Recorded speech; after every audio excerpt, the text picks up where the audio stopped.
इस ग्रेवी को बनाने के लिए सबसे पहले हमें एक पैन लेना है और इस पैन में 2 बड़े चम्मच ऑयल को मीडियम फ्लेम पर गर्म कर लेना है।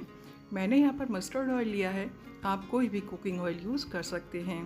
ऑयल के गर्म होते ही हम इसमें ऐड करेंगे 2 तेज़ पत्ते, 2 बड़ी इलायची, 4 हरी इलायची लेनी है और 2 इंच का टुकड़ा दालचीनी का लेना है।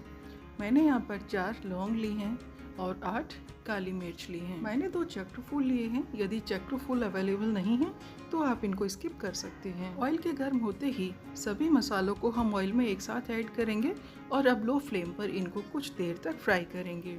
मसालों को सिर्फ 10 से 12 सेकंड तक फ्राई करने के बाद हम इसमें ऐड करेंगे 2 इंच अदरक, जिसे कि मैंने छोटे टुकड़ों में चॉप करके लिया है। 12 लहसुन की कलियां ऐड करनी है। यदि आप लहसुन नहीं खाते हैं तो लहसुन को स्किप कर सकते हैं। 4 हरी मिर्च को मैंने छोटे टुकड़ों में चॉप करके लिया है। 20 ग्राम मैंने लिया है नारियल, जिसे कि मैंने पतली स्लाइसेस में कट करके लिया है। अब इन सभी चीज़ों को मीडियम फ्लेम पर कुछ देर तक पकाना है। लहसुन, अदरक और हरी मिर्च का सिर्फ हमें कच्चापन दूर करना है और नारियल को भी कुछ देर तक पकाने से इसमें बहुत बढ़िया फ्लेवर मेंटेन हो जाता है। तो करीब आधा मिनट तक मैंने सभी चीज़ों को पका लिया है। अब हम इसमें ऐड करेंगे 2 बड़े साइज की स्लाइस में चॉप की हुई प्याज। अब प्याज को बराबर स्टिर करते हुए मीडियम फ्लेम पर ट्रांसलूसेंट होने तक पकाना है। आप चाहें तो प्याज को कवर करके भी पका सकते हैं। करीब 2 मिनट में प्याज ट्रांसलूसेंट हो चुका है। अब हम ऐड करेंगे 3 मीडियम साइज के स्लाइस में चॉप किए हुए टमाटर। टमाटर को जल्दी पकाने के लिए हम आधा छोटा चम्मच नमक ऐड करेंगे। नमक ऐड करने से टमाटर अपने मॉइस्चर को जल्दी रिलीज़ कर देता है, इसीलिए टमाटर जल्दी पक जाता है। अब सभी चीज़ों को एक साथ अच्छी तरह से मिक्स कर देना है। सभी चीज़ों को एक साथ मैंने अच्छी तरह से मिक्स कर दिया है। अब पैन को कवर करके टमाटर को लो मीडियम फ्लेम पर करीब 2 मिनट तक पकाएंगे। 2 मिनट हो चुके हैं। अब हम टमाटर को चेक कर लेते हैं। टमाटर पूरी तरह से सॉफ्ट हो चुका है। अब गैस की फ्लेम ऑफ करेंगे और इनको ठंडा होने के लिए रखेंगे। ग्रेवी में क्रीमी टेक्सचर लाने के लिए मैंने यहाँ पर 12 काजू और 2 बड़े चम्मच तिल, इन दोनों को ही मैंने आधा घंटे पहले गर्म पानी में भिगो कर रखा है ताकि इनका फाइन पेस्ट बनाया जा सके। अब काजू और तिल दोनों को ग्राइंड करने से पहले इनके पानी को स्ट्रेन करके लेंगे। तो पानी को स्ट्रेन करने के बाद अब हम इनको ट्रांसफ़र करेंगे एक ग्राइंडिंग जार में। काजू की जगह पर आप रोस्टेड मूंगफली और तिल की जगह पर मगज भी ले सकते हैं। बाकी सामग्री भी पूरी तरह से ठंडी हो चुकी है, इसे भी हम काजू और तिल के साथ ही ऐड करेंगे। अब इन सभी चीज़ों का हम फाइन पेस्ट बनाकर तैयार करेंगे, लेकिन काजू और तिल को ग्राइंड करते समय इनकी कंसिस्टेंसी काफ़ी थिक हो जाती है, इसीलिए मैंने यहाँ पर 2 बड़े चम्मच पानी ऐड कर लिया है। अब हम इन सभी चीज़ों का फाइन पेस्ट बनाकर तैयार करेंगे। मसाला पेस्ट रेडी हो चुका है। अब हम बढ़ते हैं नेक्स्ट प्रोसेस में। ग्रेवी बनाने के लिए मैंने एक पैन में 1/4 कप मस्टर्ड ऑयल को मीडियम फ्लेम पर गर्म करने के लिए रख दिया है। इस ग्रेवी को हम कई दिनों के लिए स्टोर कर सकते हैं, इसीलिए इसको तैयार करते समय ऑयल की क्वांटिटी ज़्यादा होनी चाहिए। ऑयल इस ग्रेवी को प्रिजर्व करने का काम करता है। ऑयल को मैंने धुआं उठने तक गर्म कर लिया है। अब मैं इसमें ऐड करूँगी 1 छोटा चम्मच जीरा। जीरे को थोड़ी देर तक क्रैकल होने दें। जैसे ही जीरा गोल्डन ब्राउन हो जाए, गैस की फ्लेम ऑफ करते हैं। गैस की फ्लेम ऑफ करने के बाद हम इसमें 1 छोटा चम्मच कश्मीरी लाल मिर्च पाउडर डालेंगे। इससे ग्रेवी में बहुत ही बढ़िया कलर आता है। ये बहुत ज़्यादा तीखी नहीं होती हैं, लेकिन इसे आप गैस की फ्लेम ऑफ करने के बाद ही डालें, क्योंकि ये ऑयल में तुरंत ही जलने लगती हैं।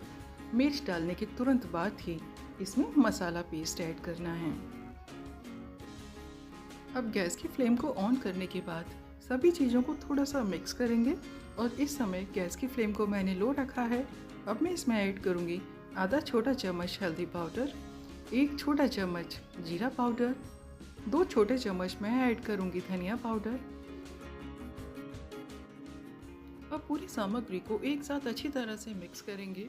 पूरी सामग्री को अच्छी तरह से मिक्स करने के बाद अब हम सभी मसालों को कवर करके तब तक पकाएंगे जब तक कि इनसे ऑयल सेपरेट नहीं होने लगता है।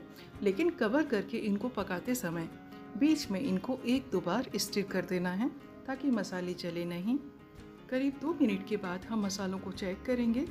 मसालों से ऑयल सेपरेट होने लगा है। इस स्टेज पर हम आधा कप ताजी फेंटा हुआ दही ऐड करेंगे। दही ऐड करते समय ग्रेवी को बराबर स्टिर करते रहेंगे और इस समय हम गैस की फ्लेम मीडियम हाई रखेंगे। जब तक ग्रेवी में उबाल ना आए तब तक इसे इसी तरह से बराबर स्टिर करते रहना है। ग्रेवी में उबाल आने के बाद गैस की फ्लेम को लो मीडियम कर देना है और इस स्टेज पर एक छोटा चम्मच नमक ऐड करना है। नमक को भी अच्छी तरह से मिक्स करेंगे। अब इस ग्रेवी को फिर से कवर करके तब तक पकाना है जब तक कि इसे दोबारा से ऑयल सेपरेट नहीं होने लगता है। 2 मिनट हो चुके हैं और मसालों से ऑयल सेपरेट होने लगा है। तो ये हमारी बहुत ही बढ़िया सी ग्रेवी बनकर तैयार हो चुकी है। आप इस ग्रेवी से एक नहीं बल्कि सैकड़ों सब्जियां बनाकर तैयार कर सकते हैं। इस ग्रेवी को आप वेज और नॉन वेज दोनों ही तरह की सब्जियों के लिए यूज़ कर सकते हैं। इस ग्रेवी को आप 1 हफ्ते के लिए फ्रिज में स्टोर कर सकते हैं और ज़रूरत के हिसाब से आप इसका यूज़ कर सकते हैं।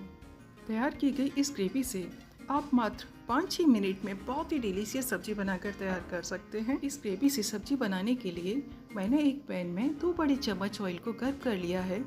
ऑयल के गर्म होते ही हम इसमें 1/4 छोटा चम्मच जीरा ऐड करेंगे। जीरा जैसे ही गोल्डन ब्राउन फ्राई हो जाए तब इसमें 1 बड़ा चम्मच अदरक लहसुन का पेस्ट ऐड करना है। अब इस पेस्ट को 5 से 7 सेकंड तक पकाने के बाद हम ऐड करेंगे एक छोटे साइज का फाइन चॉप किया हुआ प्याज। अब इस प्याज को मीडियम फ्लेम पर लाइट ब्राउन होने तक रोस्ट करना है। ढाबा, रेस्टोरेंट और होटल्स में इसी तरह का तड़का बनाकर और इसमें ग्रेवी ऐड करके तरह तरह की सब्जियां बनाकर तैयार की जाती हैं।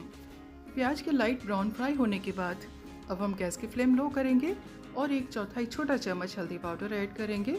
आधा छोटा चम्मच जीरा ऐड करना है और 1 छोटा चम्मच लाल मिर्च पाउडर, 1 छोटा चम्मच धनिया पाउडर ऐड करने के बाद लो मीडियम फ्लेम पर मसालों को कुछ देर तक पकाएंगे।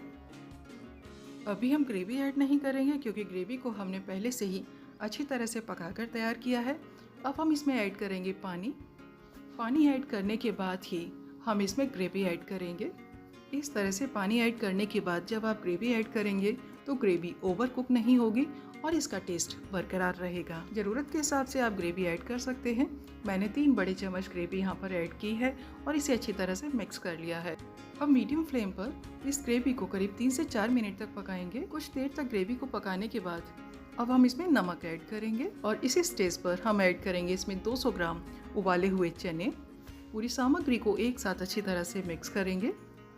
यदि आप घर पर इस तरह की ग्रेवी बनाकर तैयार रखते हैं तो किसी गेस्ट के आने पर या फिर किसी भी ओकेज़न पर जब आपको एक साथ कई सारी सब्जियां बनानी हो तो आप बहुत ही आसानी से बहुत ही डिलीशियस सब्जियां बनाकर तैयार कर सकते हैं। तो अब इस सब्जी को हम 2 मिनट तक कवर करके पकाएंगे ताकि चने मसालों के फ्लेवर को बढ़िया ढंग से एब्जॉर्ब कर सकें।